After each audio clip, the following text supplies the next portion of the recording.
अस्सलाम वालेकुम। Welcome to Shah group educational channel.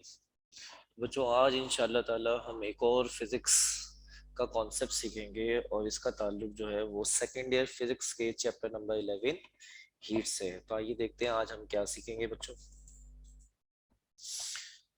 Chapter number 11 heat और टॉपिक का नाम है बेटा हीट खुद। तो आज अगर हम हीट के बारे में जानना चाहते हैं तो सबसे पहले हीट की definition. Heat is a form of energy which can flow from one system to another system due to temperature difference.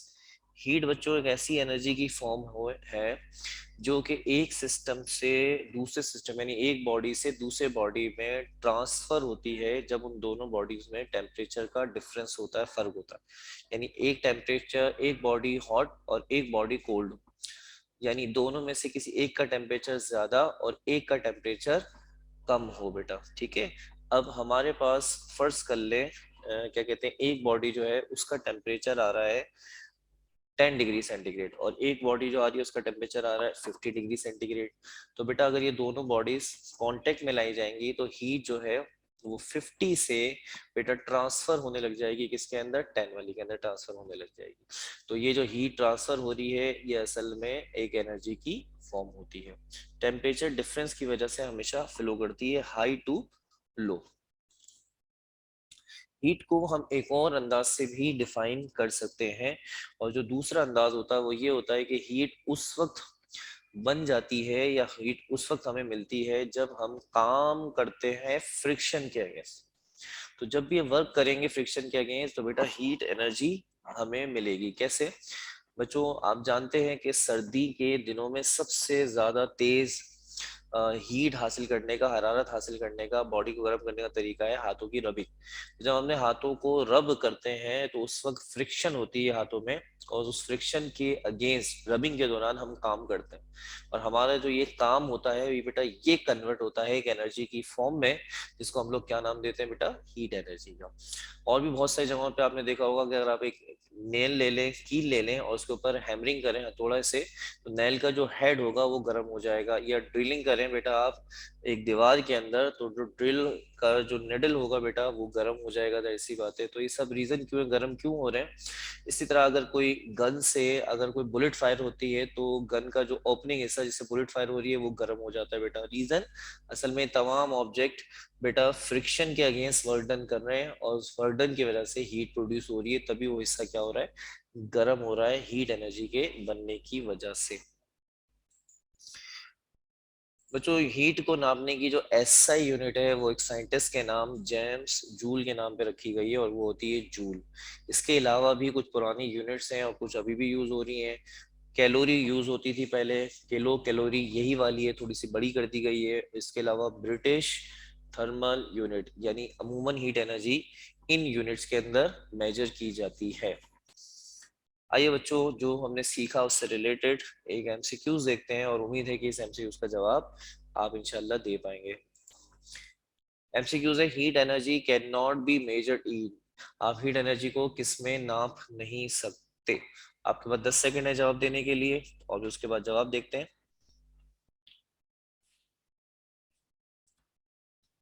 Heat energy को हम नहीं नाप सकते किस यूनिट के अंदर, केल्विन के अंदर नहीं नाप सकते। ठीक है बेटा, heat energy can not be measured in kelvin, kelvin में नहीं नाप सकते हीट एनर्जी को। तो बच्चों आइए जरा बात को और मजीद आगे बढ़ाते हैं। अब हमारे पास जो दूसरा कॉन्सेप्ट है इसका नाम है टेम्परेचर। तो टेम्परेचर क्या चीज है बेटा, आपने यकीनन फील करा होगा कि फर्ज कर लें आप यहाँ पे कराची के अंदर अगर मौजूद हैं तो कराची के अंदर मौसम गर्म है फर्ज कर लें, और अगर उसी दौरान आपका अगर फर्ज कर लें मूवमेंट होती है और आप कराची से आप चले जाते हैं बेटा मरी, जो कि एक टॉप का हिल स्टेशन है बेटा, वहां जाते हैं तो आप कहते हैं यहाँ पर सर्दी है, यहाँ पे ठंडक ज्यादा है। तो ये जो आपने अपनी फीलिंग बताई है ये असल में आपने डिग्री ऑफ हॉटनेस और कोल्डनेस बताई है। कराची के अंदर डिग्री ऑफ हॉटनेस ज्यादा है जबकि मरी के अंदर डिग्री ऑफ हॉटनेस कम है। ये आपने किसी इंस्ट्रूमेंट से नहीं नापा, खुद ही फील करा है। इस तरह रोजमर्रा जिंदगी में फर्ज कर लें चाय आई और चाय आपने जैसे पी फौरन हटा ली, आपने कहा चाय बहुत गर्म है, या कुछ देर के बाद चाय पी तो आपने बोला चाय ठंडी हो गई है, तो ये जो बोलना कि ये चाय बहुत ज्यादा गर्म और ठंडी हो गई है, ये डिग्री ऑफ हॉटनेस को बताता है। तो बेटा किसी भी बॉडी के डिग्री ऑफ हॉटनेस को जब हम मेजर कर सकते हैं वो कितना ठंडा या गर्म है का नाम टेम्परेचर रखा गया है बेटा। हम टेम्परेचर को एक और अंदाज से भी डिफाइन कर सकते हैं और वो ये है कि when a number of systems are brought in contact and at thermal equilibrium the thermal property which will remain constant is known as temperature. जब हम बहुत सारे सिस्टम्स को एक साथ मिलाते हैं तो थर्मल इक्विलिब्रियम पर उन तमाम सिस्टम के अंदर जो थर्मल प्रॉपर्टी एक जैसी नजर आती है उसी का नाम टेम्परेचर रखा गया है। इसकी मिसाल समझते हैं बच्चों, फर्ज कर लें आपको हो रहा है बुखार, और ये जो बुखार है इसको मेजर करने के लिए हम एक इंस्ट्रूमेंट यूज करते हैं जो कि होता है थर्मामीटर।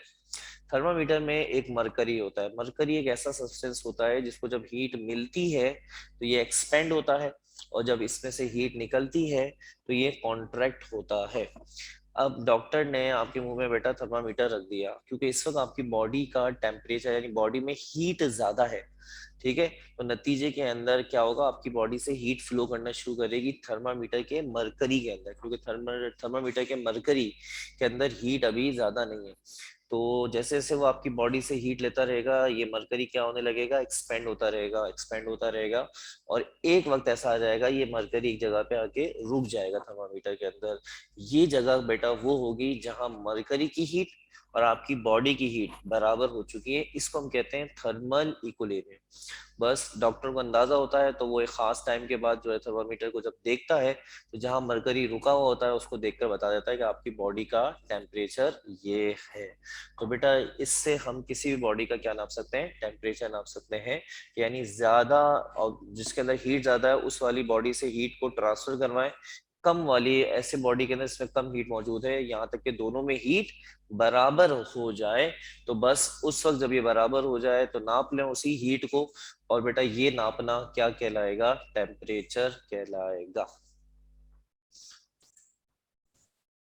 बच्चों टेम्परेचर को नापने के लिए हमने एक इंस्ट्रूमेंट बनाया है जिसे कहते हैं थर्मामीटर। थर्मामीटर असल में बस एक शीशे की ट्यूब है और इसके अलावा कुछ नहीं है, और इस ट्यूब के अंदर हमने एक सब्सटेंस डाला हुआ होता है जिसका एक्सपेंशन का कॉन्ट्रेक्शन का मामला अच्छा होता है, अमूमन मरकरी यूज होता है।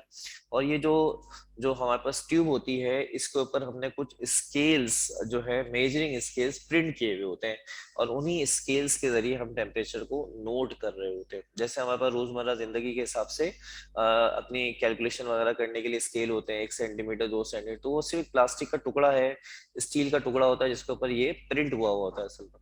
तो हमारे पास अमूमन 3 तरह के स्केल्स होते हैं जो कि हम यूज करते हैं, तो और सारे लेकिन ये 3 है, फ़ारेनहाइट स्केल, सेल्सियस स्केल और केल्विन स्केल, एब्सोल्यूट स्केल। शुरू का जो सबसे पहला वाला है उसको साइंस में हम इतना इस्तेमाल नहीं करते, सिर्फ बॉडी का टेम्परेचर वगैरह बताने के लिए इस्तेमाल कर लेते हैं। दूसरा वाला जो है ये साइंस में इस्तेमाल होता है, तीसरा वाला बहुत ज्यादा इस्तेमाल होता है, लेकिन सिर्फ पहला और दूसरे का थर्मामीटर है। तीसरा वाला जो है वो एक फर्जी थर्मामीटर है, फर्जी स्केल है, जो कि सेल्सियस की रीडिंग को आसान बनाने के लिए यूज किया जाता है। इनमें से हर एक स्केल पानी के फ्रीजिंग और बॉइलिंग पॉइंट की बेस पर काम करता है, तो इसलिए हमें तमाम स्केल के ऊपर पानी का फ्रीजिंग और बॉइलिंग पॉइंट मालूम होना चाहिए कि इस टेम्परेचर पे पानी फ्रीज हो जाएगा और बॉयल हो जाएगा। आइए देख लेते हैं बच्चों। फ़ारेनहाइट स्केल जो होता है इसमें पानी का फ्रीजिंग पॉइंट और बॉइलिंग पॉइंट जो होता है वो 32 डिग्री फ़ारेनहाइट फ्रीजिंग होता है और 212 डिग्री फ़ारेनहाइट बॉइलिंग पॉइंट होता है। सेल्सियस स्केल जो है बेटा इसमें पानी का जो फ्रीजिंग पॉइंट होता है वो 0 डिग्री सेंटीग्रेड होता है और बॉइलिंग पॉइंट 100 डिग्री सेंटीग्रेड होता है। और जो फर्जी थर्मामीटर या स्केल है, केल्विन स्केल या एब्सोल्यूट स्केल, इसके ऊपर पानी का फ्रीजिंग पॉइंट 273 केल्विन होता है और बॉइलिंग पॉइंट 373 केल्विन। बच्चों याद रखें ये सारी रीडिंग एक जैसी नहीं है, अलग अलग है। इसलिए फर्ज कर लें अगर एक कमरे के अंदर थर्मामीटर लगे हुए हैं दो, तीसरा वाला तो हो नहीं सकता, फर्जी है, फ़ारेनहाइट और सेल्सियस, तो उसी कमरे के अंदर जितनी भी हीट है वो दोनों थर्मामीटर लेंगे और आपको रिकॉर्ड रीडिंग देंगे। अगर वो फ़ारेनहाइट और सेल्सियस है तो दोनों का स्केल अलग अलग है, तो इसलिए आपको उन दोनों का मरकरी तो सेम लेवल पे नजर आएगा क्योंकि दोनों ने एक ही जैसी हीट एब्जॉर्ब करी है, लेकिन दोनों की रीडिंग एक जैसी नहीं होगी। फ़ारेनहाइट कुछ और नंबर शो करेगा और सेल्सियस कुछ और, क्योंकि दोनों का स्केल अलग अलग नंबर से बनाया गया है। लेकिन बेटा साइंस के अंदर, फिजिक्स के अंदर एक ऐसा टेम्परेचर भी नोट किया गया है जिसके अंदर फ़ारेनहाइट और सेल्सियस के मरकरी सेम लेवल पर भी होते हैं और वो रीडिंग भी सेम होती है, और वो ये दोनों थर्मामीटर मॉडिफाई करके बनाए गए थे, और वो टेम्परेचर बेटा सिर्फ एक ही है, -40 डिग्री। -40 पर फ़ारेनहाइट और सेल्सियस स्केल जो होते हैं इनका मरकरी सेम लेवल के साथ साथ सेम रीडिंग भी देता है। ठीक है बेटा, तो यहाँ पर हमारा स्केल्स और टेम्परेचर कंप्लीट हुआ। क्या सीखा, एक एमसीक्यूज के अंदर आपसे डिस्कस करते हैं। अच्छा, इससे पहले एमसीक्यू से पहले ये एक हमारे पास रिलेशनशिप है, फॉर्मूला है। इस फॉर्मूले से हम किसी भी एक स्केल की रीडिंग को दूसरे स्केल में ले जा सकते हैं। जैसे TC/100 is equal to TF-32/180। आप अगर ये फर्स्ट वाला और मिड वाला यूज करेंगे तो सेंटीग्रेड से फ़ारेनहाइट, फ़ारेनहाइट से सेंटीग्रेड में जा सकते हैं। TC/100 is equal to TK-273/100। इससे आप फर्स्ट वाले से यानी सेंटीग्रेड से केल्विन और केल्विन से सेंटीग्रेड में जा सकते हैं। और इसी तरह TF-32/180, TK-273/100, इससे सेकंड वाले से थर्ड में और थर्ड वाले से सेकंड में जा सकते हैं। तो बच्चों आइए देखते हैं एक एमसीक्यूज है, Fahrenheit and Celsius scale of temperature coincide at. Fahrenheit और सेल्सियस स्केल जो है बेटा वो किस रीडिंग पर कॉन्साइड करते हैं। आपके पास है 10 सेकंड, देखते हैं आप इसका जवाब दे पाते हैं।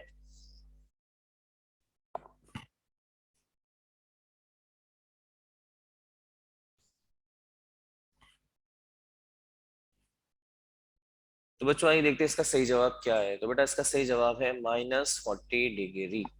उम्मीद करता हूँ आज के लेक्चर में आपको हीट का कॉन्सेप्ट अच्छी तरह से समझ में आ गया होगा। हीट क्या होती है, किस यूनिट में नापी जाती है, टेम्परेचर क्या होता है और उसको नापने के लिए कौन कौन से स्केल्स हैं, कौन कौन से उन पे रीडिंग्स होती हैं और किस रीडिंग पे ये कॉन्साइड करता है।